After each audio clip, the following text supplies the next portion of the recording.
What have you been up to? What have you been playing lately? What have I been playing? I mean, like I still have like, Valheim. I play a lot of Valheim still. So you're really into the open world stuff right now. Yeah, yeah, definitely. And then I think that's why I'm like super excited for Hogwarts Legacy. Is just because it's a big open world like single player game. Because I guess sure I like the open world like crafting game, but I also like narratives and stories. So of course I've enjoyed The Witcher 3. Before that was Mass Effect, and before that I played a bunch of Dragon Age Inquisition. So that's the kind of games I'm into right now.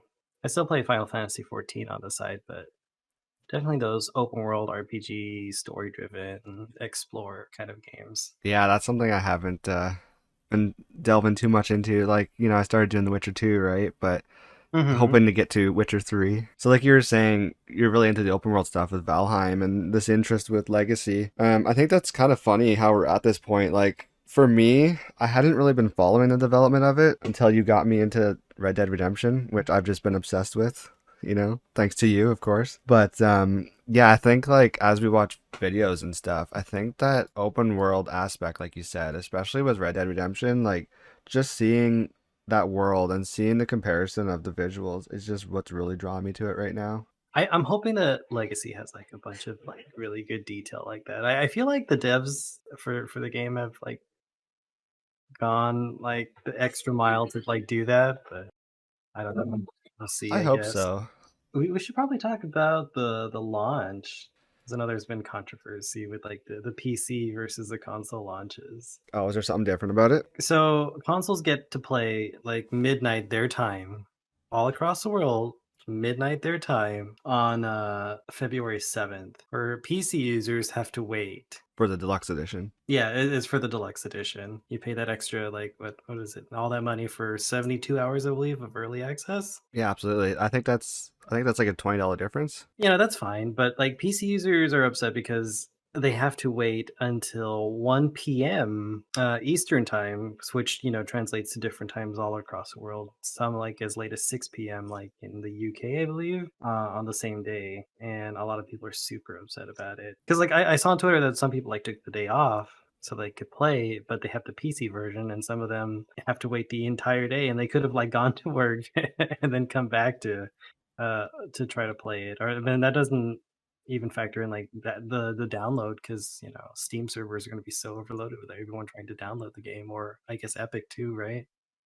Yeah, between the two platforms on PC. Yeah, and I think because we're so used to or spoiled with preloading, Mm-hmm. now that is something that people get on console, so they can preload now on console. Mm-hmm. But so that's actually, yeah, that's the big part too, is they're able to preload on console, play at midnight, so they're already gonna be playing what 13 hours ahead, and have it prepared at that time. Whereas on PC, you have to wait until the launch of it, 1 p.m. Eastern, and then start downloading. So you basically have wasted a whole day, depending on what your internet speed is, or if the servers hold up on those platforms. And with the record sales, that could be quite a problem. I mean, I remember being able to pre-download New World, Exactly. but like, why don't they just let us pre-download Legacy? See, I think Like, that's a big part of like a studio decision. Like with Amazon, that they were able to do that, maybe because of the AWS mhm. servers. Um, of course, once we actually played and everyone was on the servers, it was a little difficult. We had queues and whatnot, and that's a Yeah. multiplayer game. But I think with a single player game, maybe they're just worried about data mining, or I don't know. I really don't know. There's a lot of decisions that go into that. I know there is also. I heard about a 3 gig update already for launch, Hmm. so maybe they just didn't want to incorporate that in because it wasn't like approved yet for the download of the server. Like maybe they weren't allowed to update it yet. But usually, yeah, that's the way preloads work. Like you preload the bulk of it. I think right now it's at sitting around what 85 gigs on PC, and that's either going to be the full 85 gig download or they're going to have it compressed, so you're only downloading like 50 or 60 gigs, right? And it'll Yeah. unpack to 85 on your PC, which would be nice for me. It'll download quicker and then unpack Hmm. later. Oh yeah, that reminds me. They do have like that like compressed file technology for some stuff. Yeah. Well, and then there's the smart downloads too for Xbox, right? So you could download a certain part of Mm. it and start playing. I don't know if that's for this title, but usually they have it where, yeah, you can like do a smart download. Just I don't know what we're gonna do. Yeah, what are you gonna do? You have any plans? You're just gonna hit download at one and then do something else? Like, the original plan was to, like, stream as soon as it was ready to go, just, like, no life it for a while. I guess I'm a little annoyed about that, but I get it. Yeah, we're gonna have to stay offline. Yeah, oh, yeah, that's the other thing, like, I don't wanna, like, any spoilers, I don't yeah, I don't know. It's gonna be very difficult, I don't wanna, like, look at, like, Twitter, I'm gonna just avoid Twitter and Instagram and YouTube and well, I guess at this point, I'd have to avoid Twitch for those who are on console, and they're gonna be streaming it right away. Yep. I guess in some way we can see the beginning customization, like see people create their characters, but then after that it's like stay Mhm. away from the story that intros, like the cinematic and stuff. Yeah, I don't know. I don't know if I wanna risk that. Just, like, No, start I'm watching not. a stream, watching their character created, and then I'm just like, "Look away, look away." Yeah. Then I also want, like, that first initial, like, moment of just, like, seeing the game and reacting to it. I kinda wanna save that. That's another reason why I wanted to stream, so I don't know. See, I know the other thing that we had planned is, like, as a household, we're just gonna, like just kind of, like, enjoy, like, maybe, like, a brunch or something and just kinda hang out and wait until we can set, the PC to start downloading. That last day to touch grass. Yeah, exactly, last day to touch grass. What grass there is right now, it's Yeah, the snow you mean? I wonder, like, what other, like, friends I have on Twitch or who are streamers and content creators, if they have the game on console or not. Because I might hang out with them. The problem is, like, then you see the spoilers. Right. I don't know, it seems like PC got the short end of the stick a little bit. So with the topic of open world, had you heard of any issues with the size of it or scale?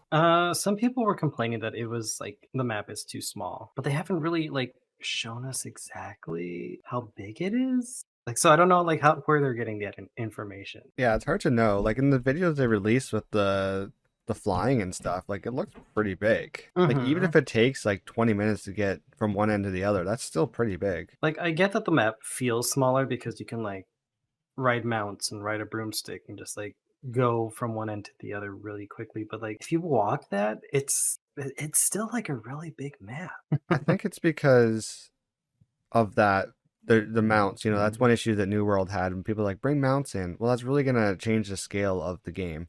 But mounts are a big part of the Wizarding World, so like you gotta have them. I think Mhm, also they're worried that a lot of the locations are compressed. Getting to places like Hogsmeade is just down the road, Whereas mhm, what we've known from the story, it's much further. But maybe not. There was never any distance. So like there's a lot of depth to this that people don't really realize, I think, until they get into it. mhm. Because not only are they going down a path, like there's a whole forest off to the side they can explore yet, whether you fly over it or walk through it, right? Yeah. I'm sure there'll be, like, crafting materials too and all just hanging out in the Exactly. forest. Like, what was it? Their ASMR videos, that are just, like, the different seasons just are all in around, Hogwarts. Which Okay. oh, by the way, I'm really, like, excited that there's gonna be seasons, that these maps change. The only thing I'm worried about with that is that it's supposed to be tied to the story. So you're not going to get a change in season if you spend, say, 50 hours exploring. Oh, I see. And I feel like in some way content's gonna be locked to that. So like, oh, you're gonna complete so much in this one season, and then all of a sudden move on, and then there's more stuff unlocked. Uh-huh.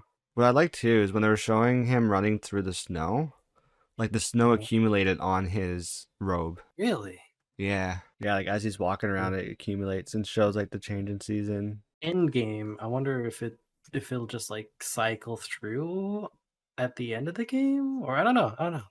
Yeah, so that's what I'm wondering. Like, what's gonna be the progression after you complete it? Like, are we just gonna be in the open world in, say, summer and just be able to explore that to whatever end you have with side quests? Mhm. Or, like, it's gonna be really interesting. 'Cause I I, guess the story isn't that long. no, it's like 35 hours. Uh-huh, but they said it would take forever to, like, complete it. So, like, 35 hours regular and 70, yeah, for 100%. But I feel like even then, 100% is. I guess just collectibles, right? So you can just go on and on, I hope. Which makes me wonder if like the seasons, like it'll get to a point where the story's done and then you're just kind of left with the world to explore and like collect things and finish things up. I don't know. Yeah. Or then it would just cycle through. I don't know. That seems weird also. I wonder like how much they're gonna nudge, Ah. like, oh, by the way, you should get to this story mission. Oh, by the way, come Yeah. over this section of the map. Like you get out and it's like, oh yeah, that's right. I should go explore. Like your character's gonna say, I should go explore this area, and how much that's gonna nag on your exploration and just trying to like enjoy the time of day. Like the night cycle, Hmm. day night cycle. Hmm. I hope that, like, for me personally, like, ideally, there would be a point where it's just like you have your quest that you can do, but the game kind of just like leaves you to like do that if you want to. I hope so. Or you could just like wander the corridors for a bit, or just kind of like fly around, or just don't have to do the thing. Like that's what we've seen in videos, but I do worry that it is gonna be limited in terms of time. I hope they don't do the thing where it's like where the quest says do it by tomorrow or something like that, and so you have to get it done. Yeah, they might even do that with the school work too. Yeah, it would be interesting. Because they said it's not a Hogwarts simulator, like school simulator, but it's gonna be story and driven. They'll explain why you're a fifth year and all that. Yeah, that's very much unknown. They've hinted at things, but Mhm. nothing's really known. Which, that's kind of a good thing, right? That is a good thing. I like to be surprised. Are there any like features and things that you're like super looking forward to based on like what we've known and seen? I don't know, I just love the way the game looks. They went like with a really good art style that I feel like matches similarly to like the movies, but also has the like whimsical, like magical feel to it. Like the castle, all the castle details. I think there was a video of like a fly around of the castle. Just all the architectural things, the stained glass everywhere. And there's also gonna be like random dynamic events too. So kind of like Hmm. world boss or world encounters you have to defend or defeat. And then just like the NPCs in general are gonna be dynamic. Or, in the castle with all the ghosts, especially with Yeah. Peeves doing all his shenanigans. I'm also excited to like interact with the different characters that are in the houses. Mm-hmm. It'll be like my biggest incentive for like replaying the game and trying it different houses. What I'm super excited for is the room requirements and the vivarium. Like, I did not realize there was that much depth to customization or like just creating your own resources or even like Mhm. of the collectibles, not even collectibles, like the clothing that you find, scarves, robes, hats, shoes, things like that, where you can just kind of add pieces to them, like weave in other resources to make them more powerful. I did not Mhm. realize that was a thing, but also just even the room requirements itself and like putting items on walls and making your own setup for tables and whatnot, right? I did not Yeah, know that was yeah, even in it. And because then that there's like opens up so much to the game. there's also the unidentified artifacts and stuff. So like as you come across different artifacts, you got to bring them back and identify them. They have not shown what that's all about yet, but that'd be pretty cool too. Oh, where did you hear about that? Because I haven't. So they've shown some of it in the videos, like that you get it, the item, and in the Mhm. top corner it says you've picked it up, an unidentified gear. And then in the corner there's that, I forget what it's called, but basically a desk, and then you can like identify items. And then they just said, we don't want to show you what that means yet, but just know that there are those type of collectibles to find, and then you can identify them back in your room requirements. What a tease. Oh, Yes. look at that thing that we forgot to edit out. Oh, you know what? It's fine. You'll figure it out later. Yeah. No, tell me. So that means there's going to be like all sorts of hidden secrets, really. I could see you like wasting a ton of time in that room. Well, and even just getting all these resources too, right? To make different sort of builds with the clothing. Because Hmm. you got protection against different types of enemies and resistance and defense and increased attack power, I think. Like offense and defense. Yeah, so you weave in traits and you upgrade gear with collectible stuff. I'm wondering if then the artifacts are just like little things that you can equip on your character that just boost Like passives the and stuff. stats. Yeah. Just like if you have like the trait that says take less damage from dark wizards, and then you have an artifact that increases that by like 10% or something like that. Oh, true. But yeah, this room, like the amount of customization in here that I did not realize, like being able to change the size of items, right? Like they changed the size of the chair, They Yeah. add in new rugs. You could change the floor type, the ceiling even. I did not realize the ceiling itself could change. Like from the Yeah, like open, when you pulled the video up, I was just like, geez, you could even like fully change the aesthetic of this place. and we've been teased the vivarium there in the center, but it looks like there's Hmm. other portals to the left and right, which I'm really curious to see what they do. Not to mention the extra room on the side. So, really, really interesting to see.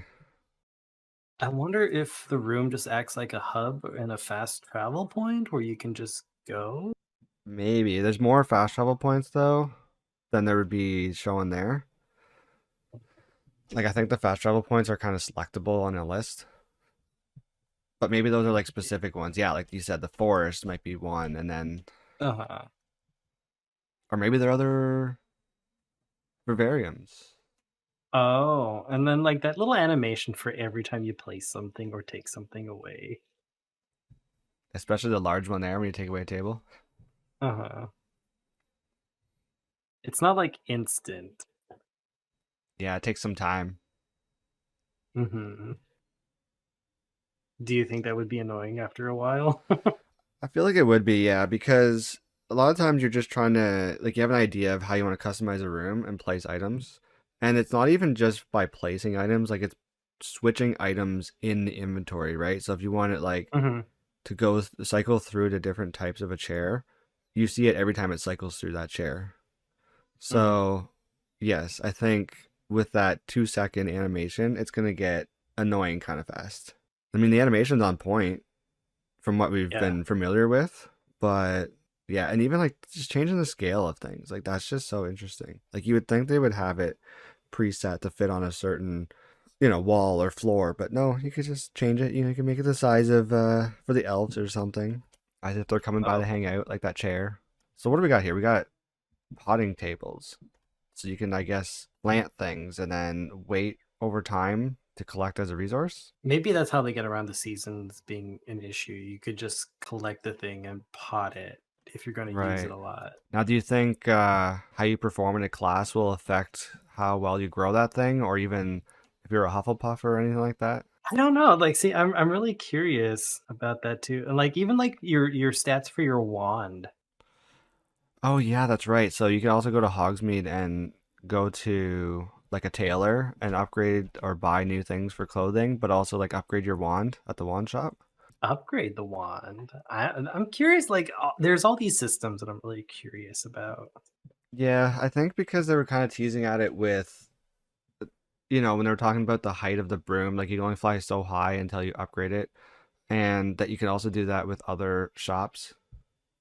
So I'm not sure what you could do with the wand per se, because a lot of that is based on the spells you would learn, right? Hmm. But also kind of like how well the wand is familiar with you, right? Because it is basically Hmm. another thing, another being that you're kind of friends with, right? That kind of like grows with you over Hmm. time. Yeah, it's almost like they have their own personalities, and like as they grow and develop, it really becomes like a real full on personality. Exactly, yeah. Which is why it's only usually used for that witch or wizard, right? Hmm. Like if someone else uses it, it's just not going to work. Right. We have to ask it very nicely. Yes. I do like that you can link your Wizarding World account and use that wand that they kind of did a personality test for you. Yeah, what was your wand type? Mine is Pearwood with a dragon core. I think mine's Hazelwood with a unicorn core.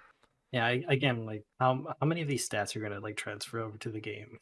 And then don't forget too, like the way the combat works is there's different colored protection orbs around the enemy, and you got to use that color against them. So, Yeah, I like to saw break the that. spell. So I feel like There it's gonna better be more based be on that there better be something that's better than just the color. I want like some sort of like icon. yeah, icon or shimmer or something like that because I'm gonna struggle with that. Yeah. Unless they're very, very different. I don't know. From what I've seen on the trailers, there's like a pretty bright one, a medium one, and like a dark one. So, are you going to be using dark arts on your first playthrough? I feel like I might add some in. And with the arena, Uh-huh. like it's a whole separate instance. So you're given a bunch of shields and curses and things like that that you use Hmm. in the arena, but you're not necessarily going to be able to take away. So like a lot of these forbidden things, right? Like Avada Kedavra, like you're not going to be using out in the world. You're going to be using them in this Hmm. arena only. At least that's what I've understood. It very much reminds me of the Dragon Age Inquisition, like combat, or not Oh yeah, combat, but like the UI at least, because you have the same little like diamond with the different abilities that spells. your character can use. Yeah, Are you going to be playing on mouse and keyboard? yeah, we'll give it a go. Unless I really don't like it, though, we'll see. Combat looks like it's going to be super fun. Yeah, I wonder how fluid it's going to be for dodging. You know, like when you're attacking, if there's like Hmm. animation canceling. Hmm. Like, it looks like it's pretty smooth there for the parry. Like he was kind of mid attack and was able to anticipate that parry. So hopefully, I wonder if there's a sort of sense of auto parrying because he was blocking some things off to the side that he wouldn't have seen. It just automatically blocked it. Well, I know when I feel like when there's an attack, I feel that his head gets a highlight, some sort of like little animation thing. Yeah, so they did say there's two different things too with that. Of course, it'll be explained more in the game, but they explained it in one of the videos where there's a difference between the indicator on your head and Hmm. there's also a full indicator on the body. Looks like he has potions there too you can use, so you can heal in the middle of battle. And I wonder too, like, can we sort of not necessarily farm, but like repeat bosses? Like, can we go back and just repeat a mission that has the boss or a dungeon? I feel like we're kind of spoiled in that, you know, with Hmm. MMOs, you know, our interest in that. Yeah. I guess this here kind of scratches that itch. Like, you just do this arena, and I think the enemies Hmm. become stronger and stronger as you go on. So people have said too that they've played at an event that even on easy mode, it's got some challenge to it. So I'm wondering what the different levels are going to be. Like if it's easy, normal, and hard, or if there's going to be like a fourth option, and what I'll do at the beginning. If I'll just go like like normal or up one. I hope you should be able. Well, I hope they make it so that you can change it later, like partway through. Oh, part way through. Yeah, maybe. Because from what I've heard too, is the a lot of times combat can get difficult the more enemies you have on you because you have to like parry all the attacks or put a shield up or it can get to be a lot on if you're unfamiliar with the system. I don't know, I'm just like super hyped up and excited. Whatever comes out, whatever happens. Yeah. I know I'm really looking forward to like the different animals and taming and breeding them and all that. It's like a almost like a Wizarding World Pokemon sort of like thing. So you were saying something about breeding. I had no idea. Like I seen in their vivarium video that they were able to, I guess, capture the creatures. Like this one almost seems like it might be a boss, and then like maybe you tame it, or I don't know if Hmm. there's more of them, and you kind of come across them as like there's a cinematic for one, right? Hmm. Of the Graph and I don't know if like that's the first time you encounter it, and then you got to defeat it, and then like they come across more of them in the just open world, and that's where you could tame them and then get the different breed. But you're saying something about breeding them? Yeah, gosh, I don't even remember where I had seen that. Okay, so beast items for managing beasts, including feeders, toys, and breeding pen. Yeah, it can be used to breed two beasts and produce offspring. It costs 15 moonstone, so you have to visit them over time as well, I guess, to maintain them. I'm gonna spend so much time in that area. And then again, that kind of this would be a separate instance, so I feel like it's not too big of a deal for timing. But like, I just wonder what they're gonna give us in terms of exploring.